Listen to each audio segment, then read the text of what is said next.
नमस्कार साथियों, स्वागत है आप सभी का अंकित इंस्पायर्स इंडिया पर। मैं हूं अंकित अवस्थी। आप है मेरे साथ में एक ऐसी खबर पर चर्चा करने के लिए जिसके बारे में आप सबको अंदेशा तो पहले से ही था, बस अब एक कंफर्मेशन है जो आप यहां से जानने वाले हैं।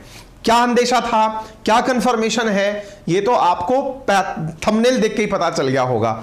चीन है, श्रीलंका के अंदर कुछ ना कुछ गड़बड़ कर रहा होगा, लेकिन इस गड़बड़ का स्टेप इस बार एक और ऊपर तक चला गया है, उसके बारे में चर्चा करेंगे। लेकिन फिलहाल आपको थोड़ा सा याद दिलाते हैं हाल ही में चीन के द्वारा की गई कुछ ऐसी हरकतों से जिनसे भारत में काफी टेंस माहौल बना। जानिए क्या था। आपको याद होगा कुछ दिनों पूर्व भारत की जासूसी के लिए चीन के द्वारा एक जासूसी जहाज भेजा गया था। उम्मीद है आपको याद होगा। साथ में आपको यह भी याद होगा कि अग्नि 5 मिसाइल का जब भारत लॉन्च करने वाला था तब इंडियन ओशन में इनके द्वारा वांग 5 जो युआंग वांग 5 है वो कई बार भेजा गया था और हमारी जासूसी की गई और पता लगाने की कोशिश की गई कि किस तरह से इंडिया अग्नि 5 को लॉन्च कर रहा है। ठीक है, India tracking China spy ship ahead of missile launch, उसके बाद हमने इस पर खबर भी की और आपको इस बारे में बताया भी था। हाल ही में 5 अप्रैल 2023 को भी हमने अपनी दूसरा चैनल जो अपनी पाठशाला है उस पर भी एक खबर की थी और खबर थी कि किस प्रकार से चीन जो है वो अंडमान के करीब अपना नेवी बेस म्यांमार में बना रहा है। अगर आपको याद हो तो अपनी पाठशाला पर हमने ये सेशन किया था जिसमें बताया था कि कुछ सैटेलाइट पिक्चर्स ऐसी निकल कर आई हैं जिनमें यह पता चल रहा है कि भारत के अंडमान सी वाले क्षेत्र में, बंगाल की खाड़ी के दक्षिण में चीन द्वारा म्यांमार में स्पाई बेस बनाए जा रहे हैं। कोको आइलैंड उस समय चर्चा में आया था। हमने बताया था कि यहां की कुछ तस्वीरें आई हैं, जो तस्वीरें जिनमें यह बताया गया कि इस कोको आइलैंड पर चीन द्वारा प्रॉपर तरीके से एक एयर स्ट्रिप और सारी व्यवस्थाएं विकसित की जा रही हैं। हालांकि भारत सरकार के द्वारा इस पर अपना कमेंट आ चुका है, म्यांमार के द्वारा भी इस पर अपना कमेंट आ चुका है। म्यांमार सरकार ने सफाई देते हुए कहा है कि हम अपनी सुरक्षा जरूरतों के हिसाब से इसे कर रहे हैं, किसी और का इसमें इंटरफेयर नहीं है। एज यूजुअल जैसा हमेशा होता आया है वैसा ही इस बार यहां हो रहा था। ठीक है, अब एक चीज और देखते हैं। फिलहाल जो न्यूज निकल कर आ रही है, आपने कौन कौन सी खबर देख ली? आपने भारत की जासूसी के लिए चीन के प्रयास में उनके द्वारा जासूसी भेजने का जो प्रयास था वो नोटिस कर लिया। म्यांमार का विषय भी सुन लिया। फिलहाल जो विषय सुन रहे हैं वो क्या है? Xi Jinping led China's fresh bid to provoke India. क्या किया जा रहा है साहब? China plan to setting up radar base in Sri Lanka to track India's naval assets US military movement. इस बार ना केवल भारत बल्कि यूएस को भी टारगेट किया जा रहा है। आप कहेंगे इंडियन ओशन में यूएस का क्या लेना देना? हाँ भाई, कुछ लोग बफरिंग लिख रहे हैं। All good? ऑल गुड नहीं होगा क्योंकि इसमें आपने जो नेट सेलेक्ट कर रखा है वो आरएनए है। हल्का सा बफर आया।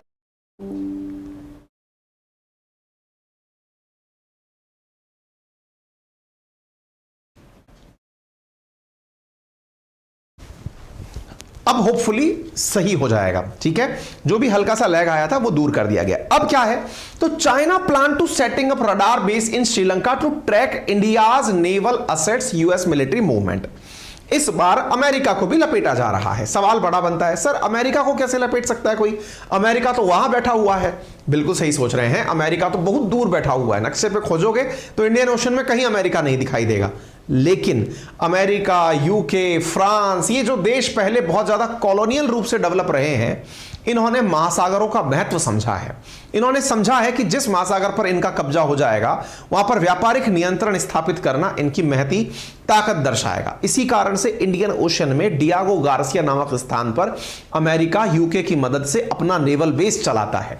उस नेवल बेस की भी निगरानी चीन के द्वारा की जा सकेगी। आज के सेशन में आप ये जानने वाले हैं। कहने का मतलब यह है कि यहां ना केवल भारत बल्कि अमेरिका और यूके द्वारा बनाया हुआ डियागो गार्सिया भी टारगेट पर है। तो ये डियागो गार्सिया क्या है आज के सेशन में आप जानने वाले हैं। इधर देखिए, China Sri Lanka radar plan likely to threaten India's strategic assets with an eye to on Indian Ocean, China planning radar base in Sri Lanka. इस खबर पर आज आप चर्चा करने वाले हैं। अर्थात अब तक यह बात तो समझ में आ गई कि अमेरिका के चीन के द्वारा श्रीलंका के अंदर रडार लगाए जा रहे हैं। अब आपके दिमाग में एक प्रश्न बनेगा, सर रडार लगाए जा रहे हैं तो कहां लगाए जाएंगे? हमने कहा भाई टेक्निकली तो चीन ने श्रीलंका के अंदर एक पर्टिकुलर क्षेत्र जिसका नाम हम्बनटोटा है वो अपने कब्जे में ले रखा है। अब जब हम्बनटोटा कब्जे में ले रखा है तो इस स्थिति में क्या हम्बनटोटा पर ही लगा रहा है? जी नहीं। जो फिलहाल खबर सुनने में आ रही है वो ये है कि हम्बनटोटा के पास एक और जगह है, वहां पर लगाने जा रहा है। तो आप पूछेंगे सर कब्जा तो इन्होंने लोन देकर 99 साल के लिए 99 ईयर के लिए हम्बनटोटा का लिया था, एक नई जगह कहां से निकल आई? तो आज आप उसके बारे में भी जानेंगे। वो जगह इनके द्वारा लोन के दौरान वसूली गई है। क्या कहानी है इधर देखिए, Beijing proposed radar base in Sri Lanka. खबर यह है कि चीन अपने कर्ज जाल में डूबे श्रीलंका में अब एक रडार बेस लगाने की तैयारी कर रहा है। और सबसे इंपॉर्टेंट बात है कि यह रडार बेस श्रीलंका के डोंडरा बे में लगाया जाएगा। बाय द वे ये बे क्या होती है तो आपको मालूम होना चाहिए, जब पानी तीन जगह से लैंड से घिरा हुआ होता है तो उसे बे, बाइट या गल्फ कहा जाता है। जैसे बंगाल की खाड़ी या फिर फारस की खाड़ी या फिर डोंडरा बे, ये बे जो होती हैं ये पानी जब तीन जगह से लैंड से घिरा हुआ होता है उस क्षेत्र को कहा जाता है तो डोंडरा बे। बाय द वे जो हमारी मैपिंग की क्लासेस चल रही हैं अपनी पाठशाला एप्लीकेशन पर, वहां पर हमने डिटेल में ये सारी बातें पढ़ाई हैं, ठीक है। अच्छा, अब इसके बाद में ये इन जंगलों में लगाया जा रहा है। ब्रिटेन की वेबसाइट, अच्छा ये जानकारी आई कहां से? तो एक ब्रिटेन की वेबसाइट के मुताबिक ये जानकारी निकलकर आई है कि चीन के रडार सिस्टम बनाने का खुलासा श्रीलंका की इंटेलिजेंस एजेंसी के सूत्रों ने किया है। खबर थोड़ी घूमकर आई है। श्रीलंका के अंदर खुफिया एजेंसी, उनके भी सूत्र, यानी कि एक तरह से उनका कोई लीक करने वाली खबर करने वाला व्यक्ति, उसकी लीक खबर पहुंची यूके की एजेंसी के पास। यूके की एजेंसी ने इस खबर को छापा। क्यों छापा? क्या वो इंडिया हितैषी है क्या? नहीं, उसने इसलिए छापा क्योंकि उसके हित प्रभावित हो रहे हैं। कौन से हित? अरे भैया उसका डियागो गार्सिया असल में यूके का ही है जिस पर यूएस नेवी रहती है, तो यदि उस पर निगरानी होगी तो उसे भी आपत्ति होगी। तो ऐसी स्थिति में उन्होंने अपने हिसाब से खबर छापी। हमने इस खबर को ले लिया। इस खबर को लेने के पीछे का सबसे बड़ा कारण इकोनॉमिक्स टाइम्स में छपी हुई खबर है। इकोनॉमिक्स टाइम्स में हाल ही में इस खबर को प्रकाशित किया गया है, इस वजह से इस खबर को लिया जा रहा है। इकोनॉमिक्स टाइम्स ने क्या लिखा है वो जरूर बताऊंगा, लेकिन एक बार डोंडरा बे को देख लेते हैं। देखिए, अगर आप इंडिया का मैप देखें तो इंडिया के मैप में दक्षिण की तरफ जब आप पहुंचते हैं तो श्रीलंका, और श्रीलंका के बिल्कुल दक्षिणतम बिंदु पर जहां पर आप लोग हम्बनटोटा जानते हैं, उस हम्बनटोटा से 155 किलोमीटर इधर की तरफ स्थित है डोंडरा बे। तो ये डोंडरा बे, बे का मतलब हुआ खाड़ी, गल्फ, और उस जगह पर इस प्रकार का काम हो रहा है। आप इस चीज को यहां से समझ सकते हैं, ठीक है ना। तो कुल मिलाकर बात क्या हो रही है, डोंडरा बे जो है वहां पर यह चीज निकलकर आ रही है। हां भाई, कुछ बच्चे फिर बोल रहे हैं वॉइस का इशू है।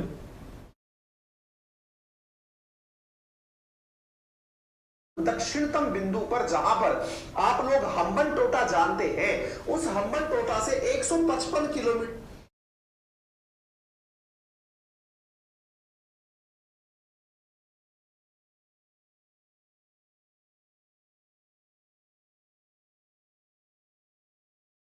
टेक्निकली तो सब सही है, बाकी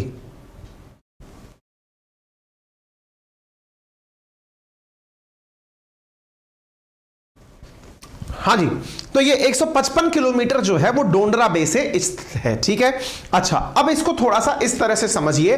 आपको ऑलरेडी ये बात मालूम हो कि हम्बनटोटा जो पोर्ट है वो चीन के द्वारा श्रीलंका को जब कर्ज दिया गया और श्रीलंका उस कर्ज को नहीं चुका पाया, तो उस श्रीलंका के इस हम्बनटोटा पोर्ट को चीन के द्वारा 99 ईयर की लीज पर ले लिया गया था। लेकिन फिलहाल अब ये इस जगह को भी अपने द्वारा दे चुका है। सवाल बड़ा बनता है, सर ऐसा क्या हुआ कि चीन के द्वारा श्रीलंका के इस हिस्से पर भी अपना स्थान बना लिया गया? तो इसका आंसर जानेंगे, लेकिन उससे पहले एक बड़ी जानकारी। ये तो ईटी के अंदर आपने जानकारी जान ली कि श्रीलंका की खबर ईटी में छपी थी। इकोनॉमिक्स टाइम्स में इस प्रकार से यह खबर छापी थी, जिसके बारे में हमने आपको बात बताई। यहां पर बड़ी जानकारी निकलकर यह आती है कि असल में चीन जो है वो श्रीलंका से कहता है कि तुमने जो हमसे लोन ले रखा है उसे चुकाने के दम पर तुमने हमें हम्बनटोटा पोर्ट 99 ईयर के लिए दे दिया, लेकिन हमारा कर्ज तो अभी भी बाकी है, क्योंकि लीज के बदले तो हम तुम्हें कुछ राहत दे रहे हैं। ऐसी स्थिति में हमारा लोन चुकाओ। इधर आईएमएफ ने प्रेशर किया कि आप अगर चीन से लोन लेते हैं तो हम आपको लोन नहीं दे पाएंगे। इस दौरान चीन ने श्रीलंका के ऊपर एक प्रेशर क्रिएट किया। क्या प्रेशर क्रिएट किया? प्रेशर यह क्रिएट किया कि आप जितना जल्दी हो सके या तो हमें लोन चुकाओ, नहीं तो लोन चुकाने में हमसे 2 साल की राहत ले लो। और श्रीलंका ने चीन से 2 साल की राहत ले ली। राहत के बदले उसको कुछ और जगह देनी पड़ी, यानी कर्ज ना चुका पाने पर 2 साल का जो एक्सटेंशन दिया गया, उस एक्सटेंशन के बदले चीन को यहां पर एक डोंडरा बे नामक स्थान पर रडार लगाने की परमिशन मिली। अब यह रडार क्या होता है, क्या काम कर सकता है, भारत के किस किस स्थान को टारगेट कर सकता है, अमेरिका का डियागो गार्सिया क्या है, ये सारी बातें आपको सेशन में आगे जानने को मिलेंगी। लेकिन उससे पहले एक जरूरी जानकारी, how India can avoid Sri Lanka crisis. जब हम लोग ये कहते हैं कि श्रीलंका क्राइसिस में फंसा था, तो चीन की वजह से फंसा था। इंडिया के पास एक सुनहरा मौका है और पहले भी था, क्या कि वो श्रीलंका को क्राइसिस से बचाए और फिर उसके साथ में इन सभी लोकेशंस पर अपने भी काउंटर प्रोजेक्ट लगा दे। इसी वजह से आपको एक ऑडियो बुक कुकू एफएम करके प्ले स्टोर पर उपलब्ध एप्लीकेशन है, यहां पर मैं एक ऑडियो बुक जो कि हिंदी में अवेलेबल है ये सजेस्ट कर रहा हूं, जिसमें कुछ इस प्रकार के टाइटल्स हैं कि श्रीलंका क्राइसिस के लिए जिम्मेदार कैसे कौन है, श्रीलंका के अंदर बनने की राह पर और कौन सा देश चल रहा है, श्रीलंका क्राइसिस का इंडिया पर प्रभाव क्या पड़ा है, और तो और ये ऑडियो बुक्स आपके बहुत काम की होती हैं। कैसे? एक तो आपका स्क्रीन टाइम घटाती हैं, विशेष रूप से उनके लिए बड़े काम की होती हैं जो कि बुक्स पढ़ने की स्थिति में नहीं है, जैसे ड्राइव कर रहे हैं, सोते समय हैं, या किचन में काम कर रहे हैं, या कोई और काम चल रहा है, मल्टीटास्किंग हो रही है, जैसे आप म्यूजिक सुनते हैं ऐसे एक ऑडियो बुक को चलाते हुए सुन सकते हैं। इसको सुनने की क्या फीस है? असल मायने में सुनने की फीस तो 99 रुपीज पर मंथ है, लेकिन पहले महीने मेरा कूपन कोड अंकित 50 लगाने पर आपको यह ऑडियो बुक समेत 10,000 ऑडियो बुक्स 49 रुपीज में पूरे 1 महीने के लिए सुनने को मिल जाती हैं। यहां पर बेहतरीन ऑडियो बुक्स अवेलेबल हैं 10,000, ठीक है ना, आप उन्हें सुन सकते हैं पूरे 1 महीने के लिए, बाकी आप हर महीने आप जितना रिचार्ज कराना चाहें सुनते जाएं, ठीक है। तो हम चर्चा कर रहे हैं डोंडरा बे की। डोंडरा बे कहां है? तो हमने हम्बनटोटा के पास में बता दिया और कहा कि ये चीन के द्वारा कैसे कब्जे में लिया गया, तो वो तरीका हमने आपको बताया। अच्छा, अब स्थान ये बनता है कि सर रडार क्या होता है जिसके लगाने से चिंता की बात की जा रही है? तो असल में क्या है, radar radio detection and ranging नामक एक इंस्ट्रूमेंट होता है जो कुछ इस प्रकार का दिखता है। ये करता क्या है? देखो, इस एंटीना से कुछ वेव्स छोड़ी जाती हैं, रेडियो वेव्स, माइक्रोवेव्स, इस एंटीना से निकालकर आसमान में छोड़ी जाती हैं। ये वेव्स जब आसमान में छोड़ी जाती हैं तो कोई भी फ्लाइंग ऑब्जेक्ट जब इनके रास्ते में आता है तो ये उस फ्लाइंग ऑब्जेक्ट से टकराकर वापस लौटती हैं। तो यहां पर लगे हुए कुछ रिसीवर्स इनके बारे में जानकारी प्राप्त कर लेते हैं, पहली चीज तो। दूसरी चीज, जितने भी फ्लाइंग ऑब्जेक्ट्स आसपास के समुद्र में हैं या फिर जो कि सरफेस के ऊपर हैं, चाहे फिर वो फ्लाइंग ना हो, चाहे वो जहाज ही क्यों ना हो, उनके बारे में भी इनसे जानकारी पता चल जाती है। यानी जहां तक आपकी आंखें नहीं देख पा रही उससे भी दूर का अगर कोई स्थान देखने की स्थिति होती है तो वो काम कौन करता है? तो वो रडार करता है, ठीक है। तो रडार की स्थिति को आप ऐसे समझ सकते हैं कि यदि इन क्षेत्रों में रडार लगता है, हालांकि रडार के अंदर कोई ऑडियो सुनने की प्रवृत्ति नहीं होती है, ना ही रडार के अंदर कोई कैमरा लगा होता है, लेकिन यह माना जाता है कि किसी भी प्रकार के मूवमेंट को यह ट्रेस कर सकता है। और अगर ऐसा होता है तो भारत के कुडानकुलम और कल्पक्कम जो दक्षिण भारत में लगे न्यूक्लियर पावर प्लांट हैं उन पर नजर रखी जा सकती है। आप पूछेंगे न्यूक्लियर पावर प्लांट पर नजर से क्या मतलब है? देखिए, न्यूक्लियर पावर प्लांट है, इंडिया न्यूक्लियर कैपेबल स्टेट भी है, यानी हमारे पास परमाणु बम भी है। तो ऐसी स्थिति में भारत के कई रणनीतिक हित हैं जिन पर नजर रखने के लिए यह लगातार प्रयास किए जा रहे हैं। दूसरा, भारत के जो दक्षिण भारत की तरफ इंडियन नेवी की जो मतलब मूवमेंट है उस पर ट्रैकिंग की जा सकती है। साथ में तीसरा, अंडमान निकोबार की तरफ जो हमारा क्षेत्र है वहां पर ट्रैकिंग की जा सकती है। ये तमाम चीजें जो हैं ये की जा सकती हैं, ठीक है ना। तो ये सारी चीजें आपको यहां से पता चलती हैं। इसके अलावा अब एक चीज जो यहां पर निकल कर आ रही है वो क्या है कि ये अमेरिका और ब्रिटेन पर भी नजर रख सकता है। अब आप पूछेंगे अमेरिका और ब्रिटेन पर नजर कैसे? इसको समझने के लिए मैं आपको थोड़ा सा मैप दिखाता हूं। हालांकि ये समझकर चलिए कि दुनिया अगर आपको समझनी है तो इसके लिए आपको मैप बहुत ज्यादा जरूरी है समझना। हो सकता है आप में से कोई व्यक्ति थोड़े से आलस के चलते कि छोड़ना, ये ज्ञान लेने की क्या आवश्यकता है। असल मायने में हम अपने एप्लीकेशन अपनी पाठशाला पर जो गूगल प्ले स्टोर पर उपलब्ध है वहां पर मैपिंग की ही क्लासेस इन दिनों चला रखे हैं, जहां पर दुनिया भर की यही सारी चीजें आपको बताई जा रही हैं। यदि आपने अपने लाइफ टाइम के स्पैन में एक साल, हालांकि पूरा एक साल भी नहीं, चलो 7 से 8 महीने ज्योग्राफी, हिस्ट्री, पॉलिटी, इकोनॉमी को पढ़ने में निकाल दिए तो केवल कॉम्पिटिटिव एग्जाम ही नहीं, दुनियादारी को भी समझने की समझ विकसित हो जाएगी। उदाहरण के लिए इंडिया के दक्षिण में यहां डियागो गार्सिया दिया हुआ है। डियागो गार्सिया आप में से बहुत से लोगों को एग्जाम में जब तक नहीं आया था उससे पहले नहीं पता होगा। आप पूछेंगे क्या एग्जाम में भी आया था क्या? जी हां। पहले मैं इसका महत्व स्थापित कर देता हूं, ऐसी चीजें परीक्षाओं में कैसे पूछी जाती हैं। तो यह आपके सामने देख सकते हैं, आरपीएससी सेकंड ग्रेड के अंदर, एसएससी एमटीएस के अंदर चागोस आर्कियोपेलागो, डियागो गार्सिया, जो सुर्खियों में मैं आपको बता रहा हूं ना, ये चर्चाएं रहती हैं। मैपिंग से रिलेटेड क्वेश्चन कैसे पूछे जाते हैं तो वो कुछ इस प्रकार के ही होते हैं। डियागो गार्सिया कहां स्थित है? नाम से तो अंग्रेजी लगता है, अंग्रेजी लगता है तो ऐसा लगता है कि होगा कहीं मेडिटेरेनियन सी में, अटलांटिक सी में, पैसिफिक सी में। ये इंडियन सी में, इंडिया के जस्ट दक्षिण में स्थित क्षेत्र है। क्या है डियागो गार्सिया? अब मैं आपको वो बताता हूं। असल में डियागो गार्सिया एक आइलैंड है। इतिहास इसका पुराना है। सबसे पहले ये फ्रांसीसियों को मिला आइलैंड था, कोई नहीं रहता था इस पे। फ्रांसीसियों ने इस पर कब्जा किया, लेकिन नेपोलियन ने पेरिस संधि के तहत इसे ब्रिटेन को दे दिया। ब्रिटेन इस पर लंबे समय तक रहा। इसके दक्षिण में स्थित एक और देश है जिसका नाम मॉरिशस है। वो इस डियागो गार्सिया को अपना मानता है कि भाई मेरे आसपास के आइलैंड मेरे, आप लोग यहां क्या कर रहे हो। ऐसी स्थिति में डियागो गार्सिया को लेकर के कई विवाद रहे हैं। हालांकि ब्रिटेन ने इस पर अपनी समझदारी करते हुए क्या किया, बिल्कुल आप सोचिए इंडियन ओशन के बिल्कुल बीचों बीच बिंदी की तरह डियागो गार्सिया है। उसने अमेरिका के साथ एक संधि में जाते हुए अमेरिकी नेवल बेस बना दिया। इतना ही नहीं, यहां पर एयर बेस भी बना दिया। और उसका मैं आपको महत्व बताऊं कि जब अमेरिका के द्वारा इराक का युद्ध हो या अफगानिस्तान का युद्ध हो, जब उन पर रोल किया गया था तो Diego Garcia air base America के लिए बहुत काम आया था। आप ऐसे सोचिए, यह डियागो गार्सिया वो स्थान है जो कि दक्षिण में स्थित है। अभी तो चीन हमारे श्रीलंका पर आकर बैठ रहा है, पहले अमेरिका यहां हुआ करता था। और आज नहीं है, 1960s से अमेरिका इस जगह पर डला हुआ है अपना एयर बेस बनाकर। आप में से कई लोग पूछते हैं ना कि अमेरिका सुपर पावर कैसे है। दुनिया में ऐसे उसके 80 एयर बेसेस हैं जो कि दुनिया भर के देशों में है। दुनिया भर के देशों में उसकी सेना रहती है। हर जगह, हर ओशियन में, हर देश के नजदीक उसका कोई ना कोई ऐसा स्थान है जहां से वो दूसरे देश पर नियंत्रण रखता है। जो चीन कर रहा है वो असल में केवल कदम पर चल रहा है अमेरिका के। जो अमेरिका कर चुका वो वैसा कर रहा है। अच्छा, अब ध्यान से सुनिएगा, ये जो डियागो गार्सिया आपको दिख रहा है, 1971 में जब भारत पाकिस्तान वॉर चल रहा था, भारत पाकिस्तान को तोड़ करके बांग्लादेश का निर्माण कर रहा था, स्थितियां इतनी विकट हो गई थी कि भारत को यह डर सताने लगा था, क्योंकि उस समय अमेरिका भारत के खिलाफ था। वो हमारे दुश्मन मुल्क पाकिस्तान के साथ था।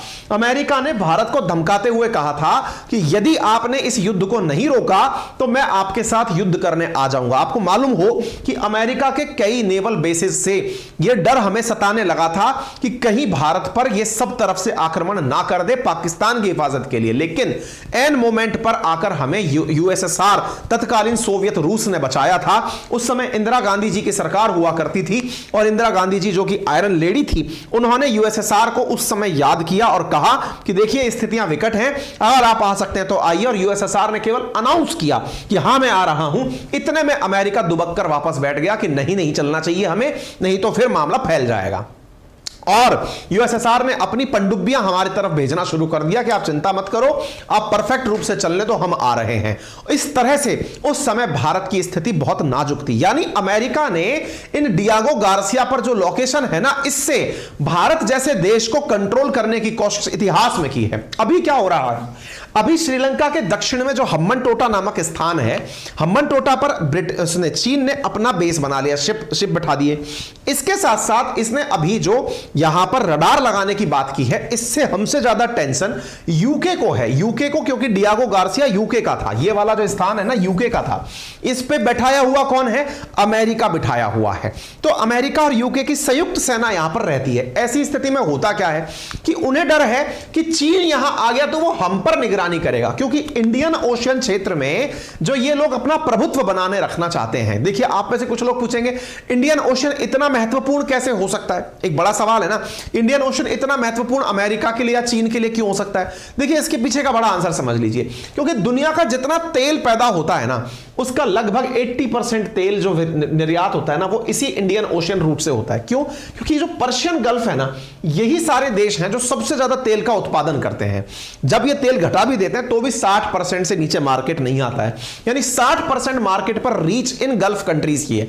आप तेल का महत्व तो अच्छे से जानते हैं, जिसके पास में तेल है वो दुनिया पर कंट्रोल करने की स्थिति रखता है। ऐसी स्थिति में तेल के कारण से Iraq, Iran, Saudi, Kuwait, Yemen, जितने भी देश हैं, उनका तेल यहीं से निकल करके आसियान देशों तक जाता है, यहीं से निकल करके इंडिया आता है, यहीं से निकल करके चाइना जाता है, यहीं से निकलकर साउथ कोरिया, यहीं से निकलकर जापान जाता है। अब आप सोचो, इधर की तरफ तो ये गरीब कॉन्टिनेंट है अफ्रीका, तेल निकलेगा तो इस तरफ जाने का तो कोई रूट मैप है नहीं।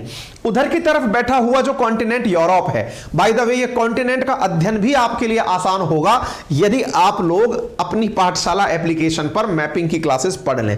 मैं केवल आपसे इतनी सी गुजारिश बार बार इसलिए कर रहा हूं, लाइफ में 1999 पता नहीं आपके लिए कितना महत्व रखता हो, लेकिन जीवन काल में एक बार अगर कंप्लीट जीके पढ़ ली तो मैं ये जरूर कह सकता हूं कि आपको दुनिया की इतनी समझ विकसित हो जाएगी। और हां, जो साथी ऑलरेडी हमारी क्लासेस लेते हैं ना, वो फीडबैक कमेंट बॉक्स में लिख सकते हैं।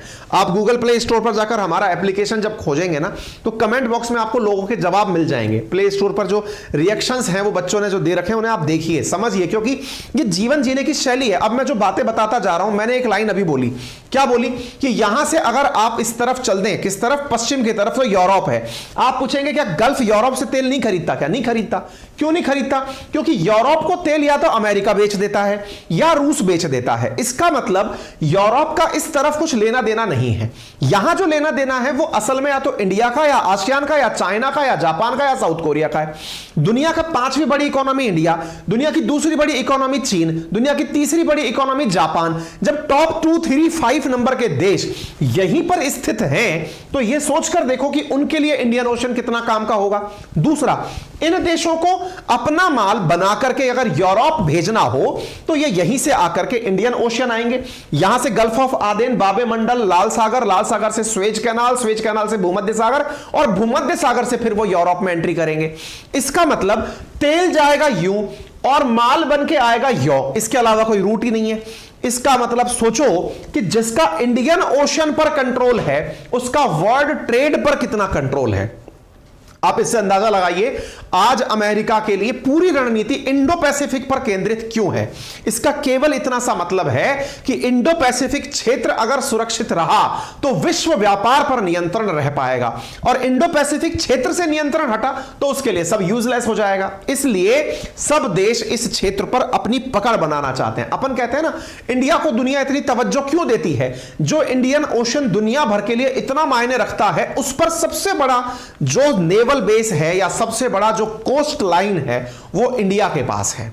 आप सोचकर देखिए, जो इतना प्रमुख एरिया है, तेल आने का हो या माल जाने का हो, उस पर इतना बड़ा कोस्टल एरिया भारत के पास है। और तो और अंडमान निकोबार आइलैंड भारत के पास है, लक्षद्वीप भारत के पास है, और भारत के यहां पर ये जो सेशेल्स है, मॉरिशस है, इन सब देशों के साथ में मित्रता है। इसका मतलब इंडियन ओशन का किंग कौन? इंडिया। दुनिया के 60% से अधिक व्यापार का, तेल का नहीं बोल रहा हूं मैं, व्यापार भी अगर कहूं तो 75% से अधिक व्यापार इस क्षेत्र से प्रभावित होता है। उसका भी इस कंट्रोल एरिया में सबसे बड़ी चुंगी लगाने सामने वाला कौन? इंडिया। इस वजह से ये सभी देश इंडियन ओशन में अपना कंट्रोल चाहते हैं। तो अब मैंने आपको क्या कहा कि यदि यहां पर इस जगह ये रडार लगाता है तो हमारे लिए तो चिंता की बात है ही, लेकिन इस बार अमेरिका और यूके को भी टारगेट किया जा रहा है। ठीक है, इस तरह से आप इस बात को समझ सकते हैं। ये थोड़ी सी स्टोरी मैंने यहां पर डाली है, डियागो गार्सिया की कहानी जो मैंने आपको बोलकर सुनाई। ये पूरा कंटेंट आपको हमारे टेलीग्राम चैनल अंकित अवस्थी सर पर भी मिल जाएगा, और अपनी पाठशाला जो हमारा एप्लीकेशन है इस पर भी हम सारा कंटेंट आप लोगों को फ्री में उपलब्ध करा रहे हैं। ये सारा आप कंटेंट अगर पढ़ना चाहें तो उपलब्ध है, मैंने बोल दिया है। और विद्यार्थियों के लिए बता दूं कि ये बहुत इंपॉर्टेंट है, इसको केवल मनोरंजन में यूज ना लें, इस पर परीक्षाओं में क्वेश्चन पूछे गए हैं। ठीक है, अच्छा, तो उम्मीद है आपको यह बात समझ में आ गया होगा। तो चीन का मकसद क्या है वो अब किसी से छुपा हुआ नहीं है, क्योंकि चीन जब हमारी निगरानी करने के लिए जहाज भेज सकता है तो हमारे चीजों पर और ध्यान रखने के लिए रडार भी लगा सकता है, क्योंकि ऑलरेडी भी पहले ये कई बार ऐसा कर चुका है। युआंग वांग 5 जब इनका आया था तब भी अग्नि 5 को ट्रेस करने के लिए काम था। इतना ही नहीं, अब ये अरब सागर के अंदर भी, अरब सागर में सबको पता है कि चीन का ग्वादार पोर्ट इसने, पाकिस्तान का ग्वादार पोर्ट इसने अपने अंडर में ले रखा है, वहां पर भी इस तरह की हरकत कर रहा है। कुल मिलाकर बात यह है कि भारत के आसपास के जितने भी क्षेत्र हैं, या यूं समझिए कि इंडियन ओशन के आसपास जितने भी क्षेत्र हैं, अब उन पर चीन का कुछ इस प्रकार से विस्तार होता जा रहा है। आप इधर देखिए, इंडिया, मॉरिशस, मेडागास्कर, सेशेल्स यहां पर है। जिबूती में पहुंच चुका है कौन? चीन। इसी प्रकार से आप यहां पर देख सकते हैं जिबूती के पास में ही अमेरिका भी है। ऐसे ही आप कतर, बहरीन, यहां पर अमेरिका को देखते हैं, यहां पर चीन को देखते हैं, यहां पर चीन को देखते हैं, यहां पर आप बांग्लादेश, म्यांमार में चीन को देखते हैं। इस प्रकार से चीन और अमेरिका ने पूरे इस इंडियन ओशन रूट पर कितना जबरदस्त तरीके से अपना कंट्रोल स्थापित किया हुआ है, यह किसी से छुपा हुआ नहीं है। उम्मीद है आपको यह जानकारी पसंद आ रही हो। आपसे गुजारिश है कि यदि आपको यह जानकारियां पसंद आ रही हो तो थोड़ा सा समय निकालकर आप वीडियो को लाइक कर दें, जिसका कोई चार्ज नहीं है, और राइट हैंड कॉर्नर पर एक सब्सक्राइब का बटन दिया है, यदि आपने ऑलरेडी सब्सक्राइब नहीं किया हुआ है तो उसे सब्सक्राइब कर दें, उसका भी कोई चार्ज नहीं लगता। और जानकारी पसंद आए तो अपने सभी साथियों से इसे जरूर साझा करें। बाकी जो हमने कमेंट बॉक्स में आपके साथ ऑडियो बुक लगाई है, आप उसे जरूर सुने। उस प्लेटफॉर्म पर उस एप्लीकेशन को लिंक से डाउनलोड करें by using my referral code Ankit 50, जिससे आपको पूरा 1 महीने का सब्सक्रिप्शन 49 में मिल जाता है। बाकी अपनी पाठशाला पर स्टूडेंट्स के डिमांड्स के साथ साथ अब जो मैपिंग की क्लासेस हैं उनके साथ में हम लोगों ने मार्च में जो वर्ल्ड ज्योग्राफी पढ़ाई है वो भी अब ओपन कर दी गई है। तो वो सभी विद्यार्थी चाहे किसी भी कॉम्पिटिटिव एग्जाम की तैयारी कर रहे हो, पूरे 1 साल के सब्सक्रिप्शन के साथ 1999 में इतने सारे सब्जेक्ट्स को प्रॉपर इसी तरह जैसे मैं बोर्ड पर यहां पढ़ा रहा हूं आप अपनी पाठशाला पर पढ़ सकते हैं, जो कि गूगल प्ले स्टोर पर ऑलरेडी 1 लाख छात्रों द्वारा डाउनलोड की जा सकी है। थैंक यू सो मच, अपना ख्याल रखें।